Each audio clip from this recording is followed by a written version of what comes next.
with me now is Arlene Dickenson, investor, entrepreneur, and member of the Council on Canada-U.S. Relations. Thanks so much for joining us. So you've been working closely with the Prime Minister and other business leaders for several weeks and months now.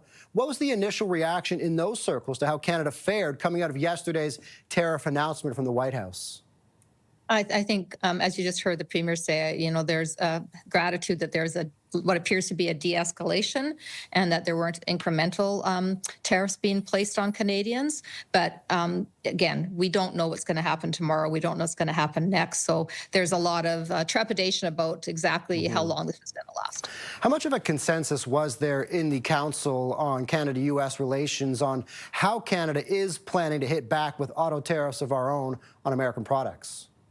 There was full consensus. I mean, everybody in the council believes that retaliatory tariffs, while not the full solution, are a part of the solution and have to be enforced in order to show that Canada is strong. The auto sector is going to be devastated by this and decimated by this. So it's very important that we stand up for our workers and do everything we can to make sure that we are showing strength, not weakness.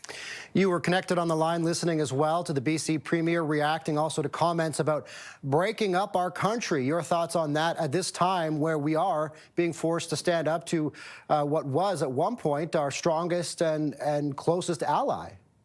Yeah, like him, I felt that it's, I think it's horrible. I think it's horrible that anybody in this country would even suggest that that is a solution, would even think that that's how we should be thinking. This is our sovereignty we're talking about. This is our nation. We're dealing with a man who puts his ego over economics. We're dealing with somebody who is playing his personal power play over his people's interest. And so now is not the time for us to talk about separation of any sort. Now is the time for us to stand together and link arms and stand up to what is happening to this country. So similarly, I think it's not appropriate. I think it's the wrong message, and I hope it gets pulled back and there's an apology for it, because Canadians aren't going to stand for it.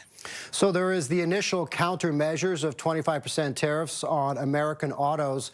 What are the other options now being floated to bring the Trump administration to the table to get the rest of these tariffs off the board and potentially come to some sort of consensus here? Well, listen, I think, again, everything is on the table. We're going to be looking at every aspect of how we can make sure that we're strong.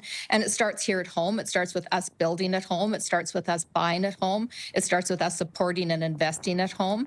I mean, the other measures that the Prime Minister is going to implement, I don't have privy to, and I don't know them fully, but I do believe that we are going to be doing everything we can. And as I said, it starts here at home with us doing the appropriate things to ensure that we're protecting Canada's sovereignty and working with Canadians to ensure a future that belongs to us and is decided by us. Arlene Dickenson is an investor, entrepreneur, and also member of the Council on Canada-U.S. Relations. Arlene, thanks so much for your time this afternoon for CTV News Channel. My pleasure.